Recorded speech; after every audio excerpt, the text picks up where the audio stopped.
Wake up. Have the AI create real alliances and actually fight the humans and actually create encampments.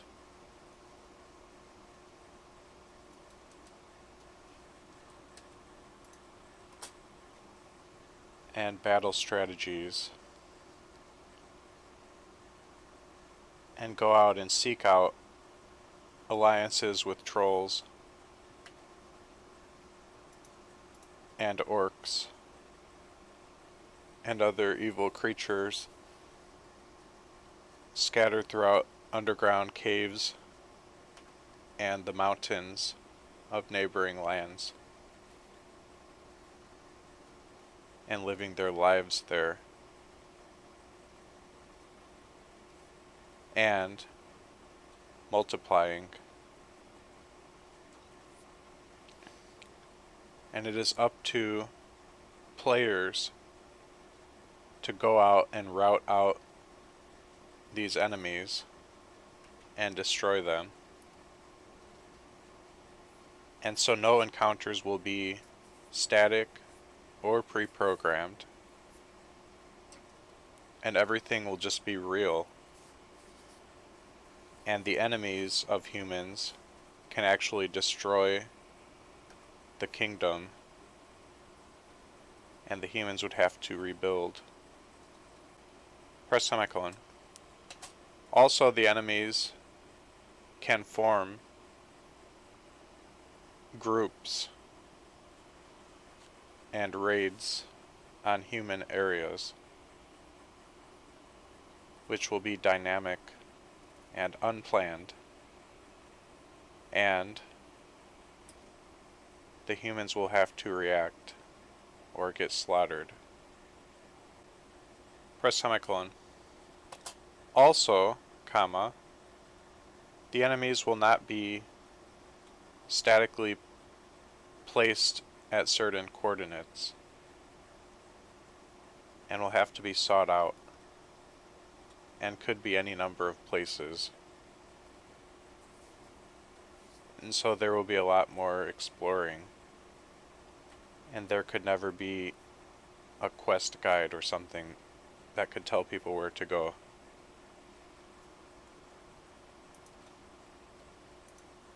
Because it is always changing, and the world will be fully dynamic.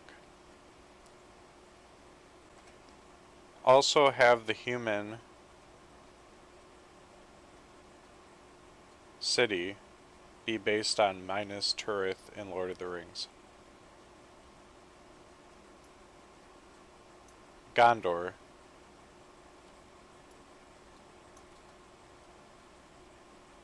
Press I. Wake up. Make the game very realistic and dynamically create the raids and the stories and the challenges and the quests and the work that needs to be done for the humans to survive and thrive. Press semicolon. If the humans get defeated too badly in battles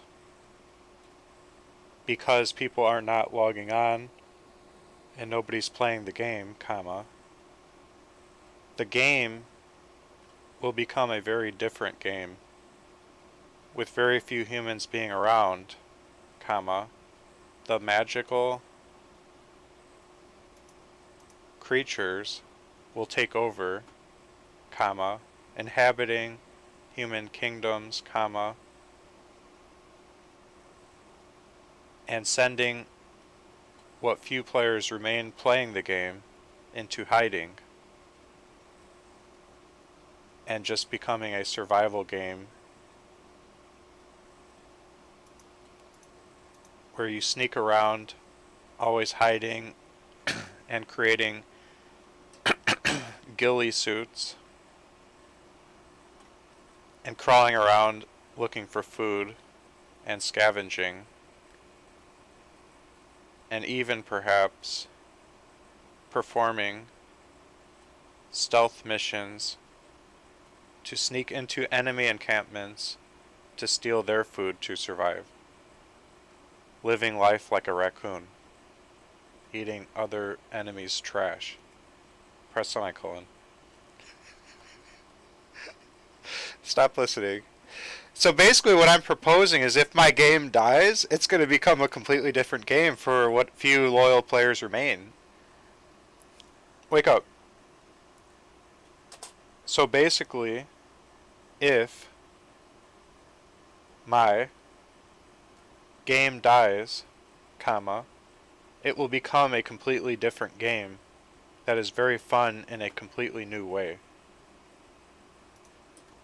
And so, loyal players get rewarded with a new game, rather than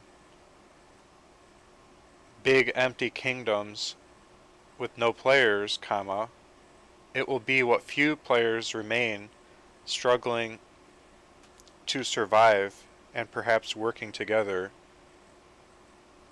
and hopefully settling in some new establishment and posting guards and starting a new kingdom all over again. Or raiding their old kingdom to try to slaughter their way into power again, if they can get enough people together to start slashing away at the population of enemies that have taken over the human kingdoms. To create this realistic need for food, comma, players will need a hunger bar, and they will actually need to eat. And they will have to find food somehow. And this will become more challenging in a realistic way if a human establishment does not exist.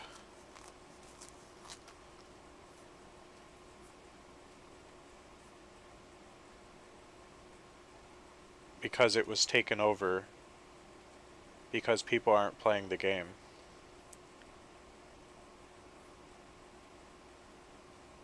And when they are not logged in, they simply disappear, lowering the population of people who can keep the human establishments going.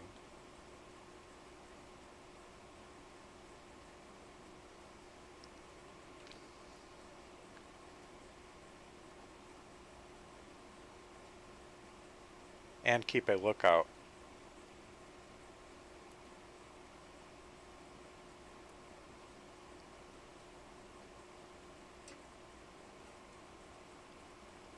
Press semicolon.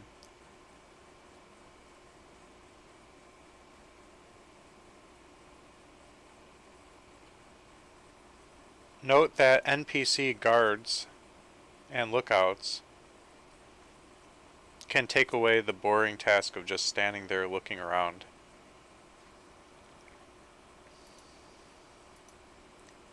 But they will scale in number according to the population of real players who are actually playing the game. So there will be fewer of them if fewer players are around. I want the game to be kind of like Age of Empires.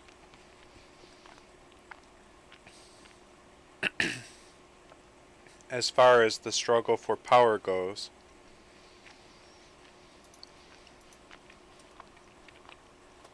And all the humans are collectively working together to gather resources and build up their encampments, which can become kingdoms,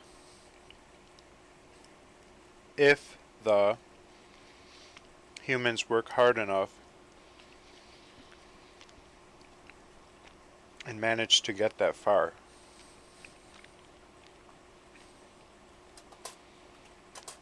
But originally it will just be a ragtag collection of people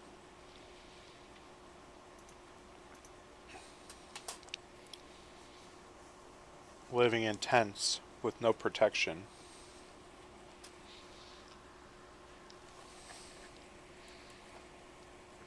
And scattered about.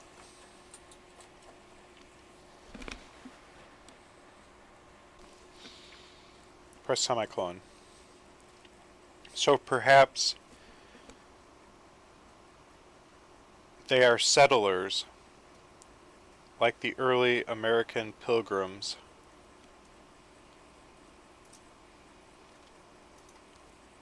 And they are trying to tame the land and set up a kingdom there and clear it of magical evil creatures.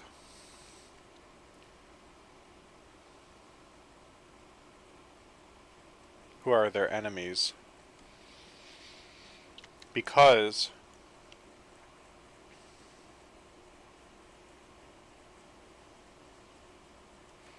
they see the humans as invaders who think they are better than magical creatures. I want kingdoms to be able to rise and fall and be taken over and be rebuilt. And all of this will be dynamic based upon the actual players playing the game. And the number of players playing the game. Press semicolon.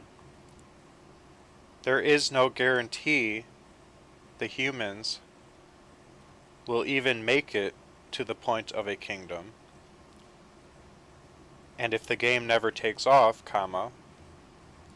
it will be as if the pilgrims came with just 1 or 2 ships and just have no chance of settling the land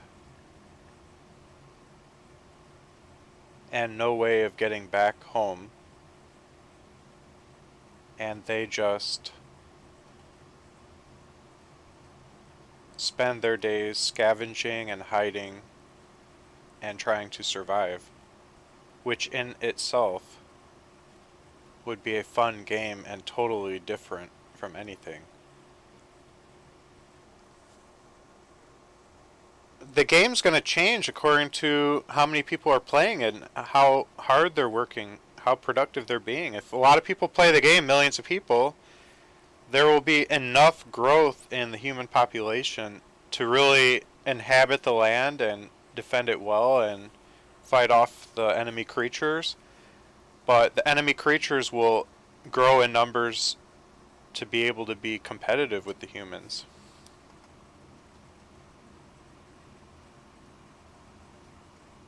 If not a lot of people play the game or people quit playing the game, the enemy creatures will start to take over and they'll kill off the humans, and the humans that remain will just have to go into hiding.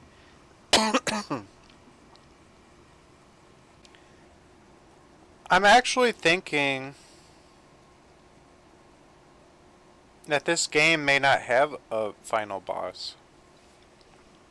It's supposed to be a world, a real world, created by AI that just persists forever. And real worlds don't end. They don't have a final boss and then happily ever after. There's always some type of new enemy rising. There's always some threat. You really think Gondor and the Riders of Rohan just live happily ever after Sauron died and his mountain fell down? No, I'm sure if J.R.R. Tolkien lived longer, he would have the Lord of the Rings rise up again. He didn't actually die. His ring was destroyed. He had to go down to a much diminished state and survive as a wisp like Voldemort did, and suck the blood of deer and stuff in the woods, and just barely surviving just as a shell of his former self. And he would have Horcruxes that are hidden parts of himself that kept him alive, even with no body. and his loyal followers would eventually get him a body and resurrect him with spells. And he would eventually rise again.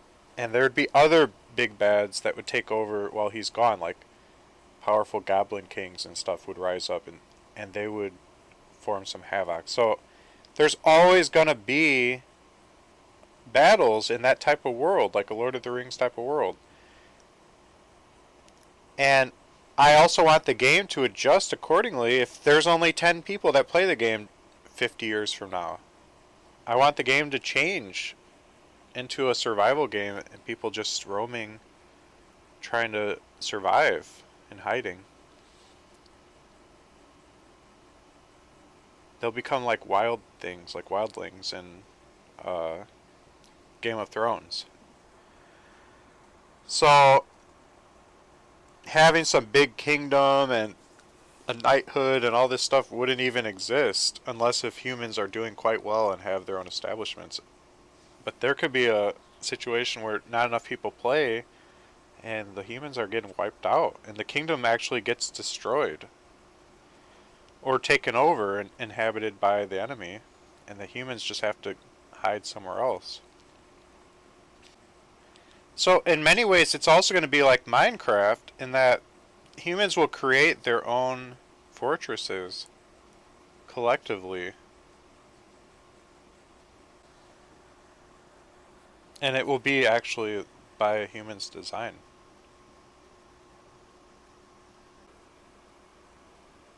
If millions of people were to play the game,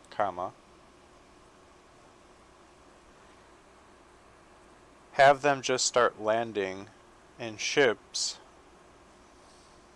on the shores of a massive country like the United States and the Pilgrims settling.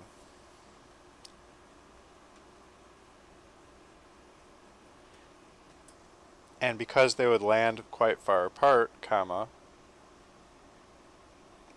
the game would not have to render all of these people at once. Also, more than one kingdom could then be established by the players, just like Age of Empires can have kingdoms be erected.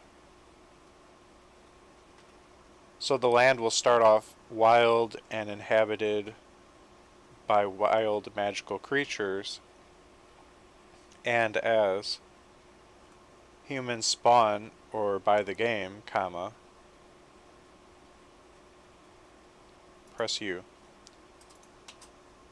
they will develop the land and conquer it and gather resources and build walls and build siege weapons like catapults and like harpoons and stuff, just like Age of Empires. And they can go out and try to conquer enemies who have also fortified. Although originally the enemies will not fortify,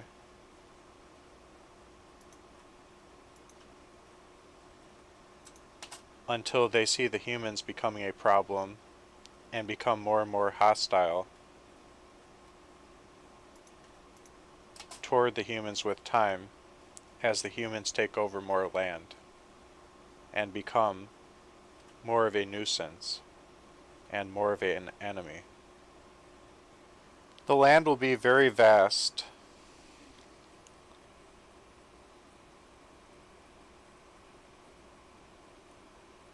and could take weeks of traveling to cross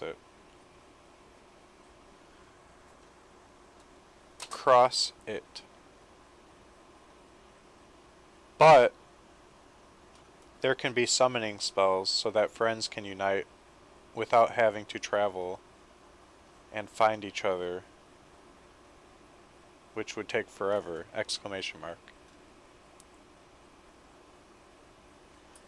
So people that didn't want to play the game in a populated area could move out to some new area and try to create a colony and eventually a kingdom. And that could be near another human kingdom or it could be super far away.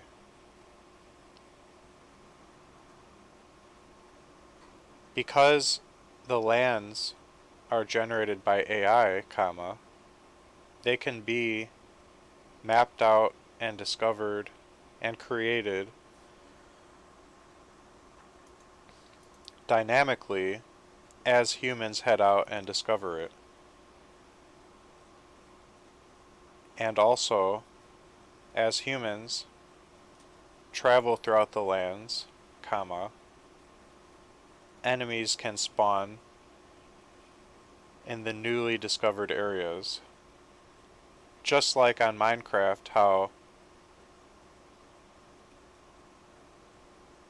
enemies and tunnels and various geological things tend to spawn as you travel, and there is no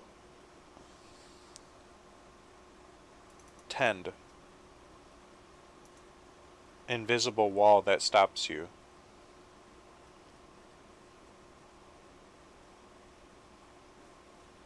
So none of the game will be pre-planned and it will all be a sandbox. And the stories and the lore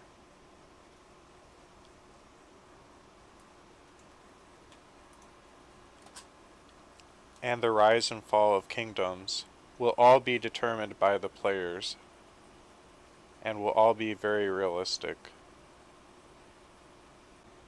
Stop listening. What I like is how Age of Empires just kind of starts from nothing and you just build something. Or StarCraft, you just start a colony. And it's going to be the same way, except just depending on how many people play the game and want to work together, it will change the face of the game in a big way. And if somebody doesn't want to be with a lot of people, they can just start running off in one direction for like a few days and there won't be any more humans around. They'll be alone. And if they want to get back with humans, they'll have to find humans again. They'll probably get lost. I don't know if there will be maps or not. It might be more funny if there's no maps. I guess actual players could make maps and put it on fan sites, and they'd have to explore and map it all out. But I don't think the game should necessarily allow any maps. People could just get lost. Wake up. To handle people going way off to sea,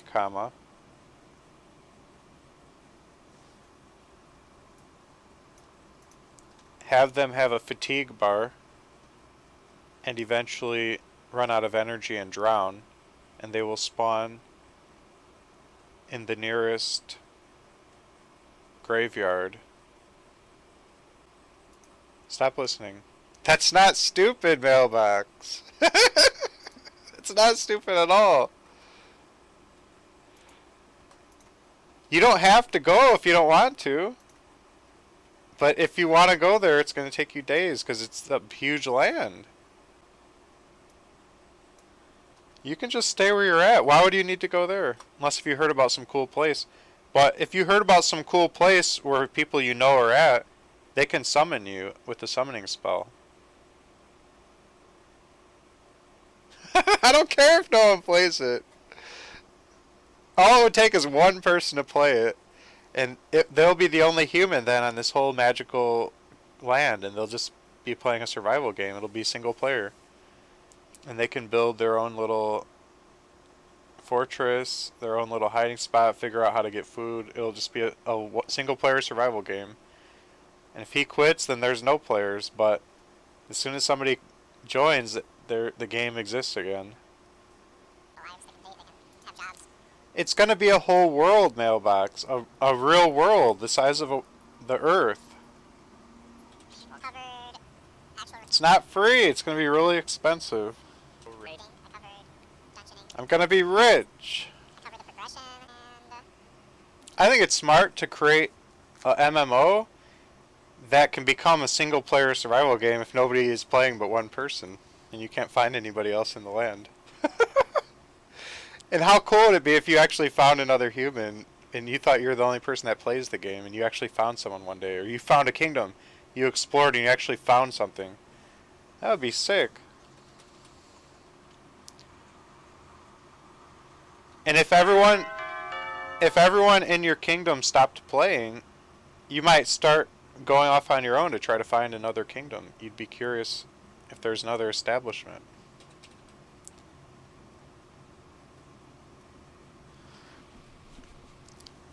I don't think I agree with free-to-play games.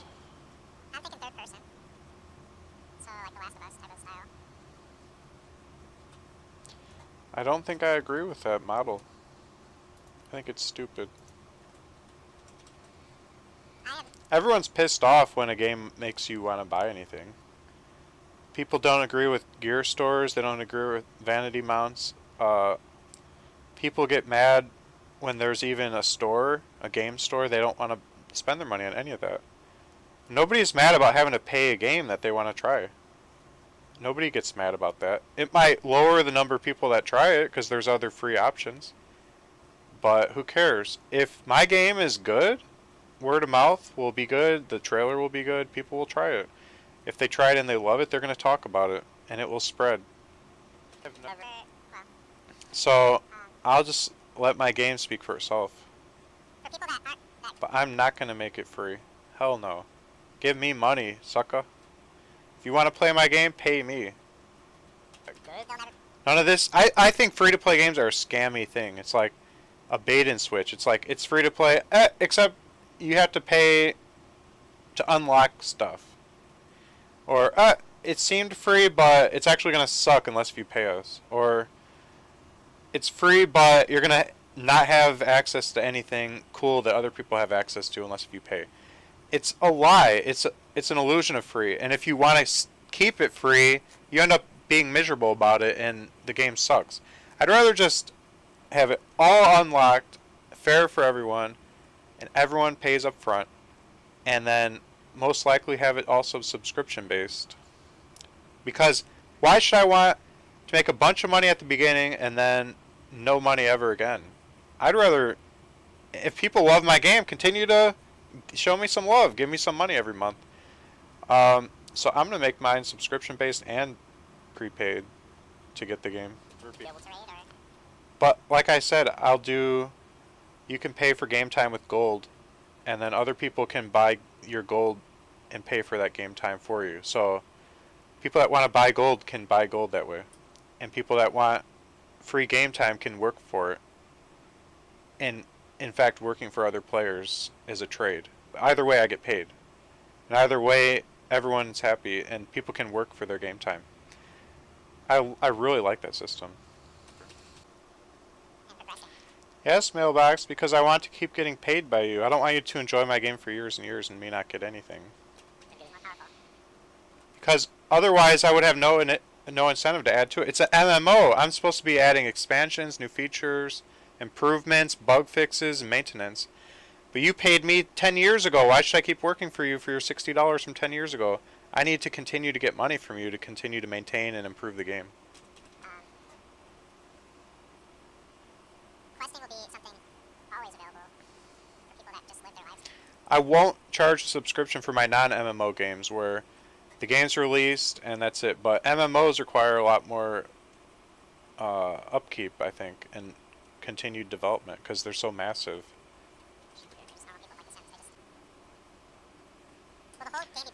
It's kind of like yesterday's game design was all based upon a well-established kingdom with a king and a king's guard and a societal hierarchy. But today I pulled it way back to pre-that, assuming that never happened or assuming that happened, but the bad guys won. I'm going to make it to where the bad guys can actually win. There's not going to be NPC guards that keep the kingdom safe when nobody's logged in. If nobody logs in for a long time, the kingdom's going to get taken over, and that's going to be a wrap.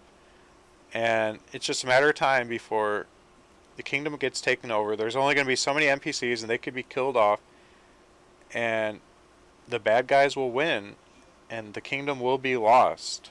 And what few people do log in, eventually they're going to see the kingdom's lost and they're going to have to run and go into hiding. And they're going to have to build a new kingdom or move and settle somewhere else and start a new colony and hope someday it can become a kingdom. Or gather up their friends and try to all log in at the same time and start fighting back to win back the kingdom. They'll have to form a big raiding party. Maybe hundreds or thousands of players have to unite to beat down the enemies that have taken over. It's a sandbox game, though. That's the key. When higher level characters, like a level 6 joins like a level 4 group, there will be level 6 enemies then. So that And the game will evolve based upon player population and stuff. the encounter will match. And the game will be completely different. If there's millions playing versus if there's 20 people playing, it's going to be a completely different game. The skill level of the participants.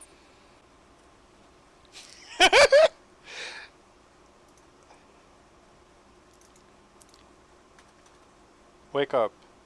Dungeon encounters and raid encounters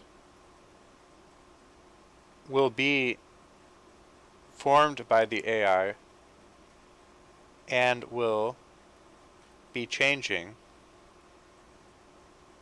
so that they will need to be discovered by players in underground caves or large enemy encampments.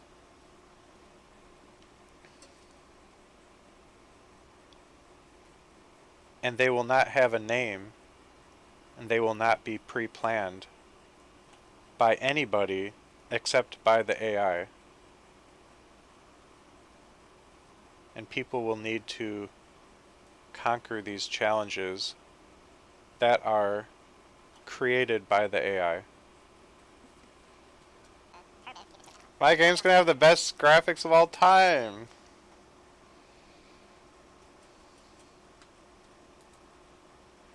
No one's computer will even be able to run it. I might have it be for game time. You have to buy a 20K gaming PC, $20,000 gaming PC to play my game. Actually, wake up. Make my game dynamically generate graphics of the detail level appropriate for the system the gamer is using, so that the game will run on any gaming system, including a 30-year-old Windows XP PC. Wake up. Press semicolon. But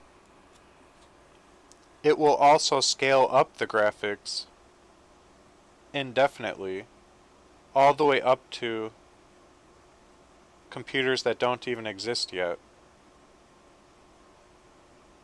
And it will be extremely hyper-realistic, like a movie, if you have a computer that indicates to the game AI that it is capable of running graphics of that quality level. Stop listening. So there we have it. Now everyone's happy, no matter how good your computer is. If you want great graphics, get an amazing computer. If you want crap graphics, then use a crap computer, but everyone gets to play it no matter what their machine is. My game's going to be way more of a branching story because it's going to be a story dynamically created and always changing. Just like the real world. Powers will rise up, kingdoms will rise and fall. My game AI is to automatically create stories and quest lines dynamically. And they will change over time. And they will be based on scenarios that make sense within the scope of what is going on in terms of kingdom development, rising and falling of powers and leaders, etc. Stop listening. Guys, my game is going to be living. It's not like I'm making a game. I'm making a AI that makes games. And it will just keep making the game. It's going to keep remaking the game. The game won't be a one-time experience. It's going to be ever-changing. You could play the game for 1,000 years and experience new stuff all the time. Like what? Would they enter into a... It's going to be a real world. Knowing that they exist. Just doing your best to... Nachos! I don't think the game makers actually hate in real life anyone that bots. I think they just make the batters work hard to make a bot that's so good that no one knows it's a bot. I'm happy I don't play games. If I played games, I would think about games like a gamer, but since I haven't played games for so long, I have a fresh perspective. I can make a game totally different because I don't remember how games are that well. I can make a game way better. My game would be too much like other games if I played games too much. I wouldn't be able to think outside the box. I've been out of the box for so long that I can think outside of the box. Man, I think that's so exciting to get paid $60 and then $15 a month forever. Y'all suckers gonna pay me if you wanna play.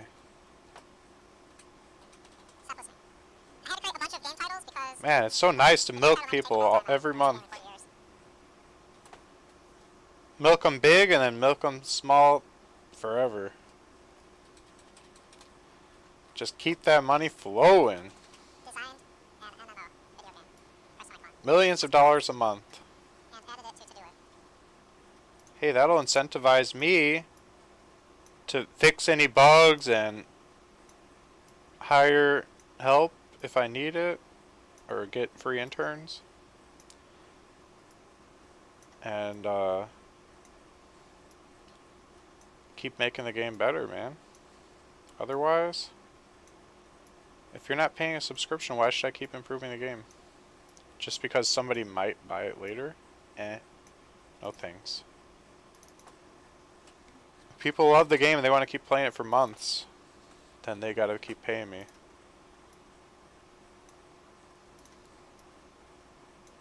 Subscription-based games are the best for the developer. That's the best model. I might make a game store too, just to be greedy. But we'll start out with the $60 game and subscription model. We'll take it from there. The bootleg won't work because it has to connect to the official servers or else it won't work.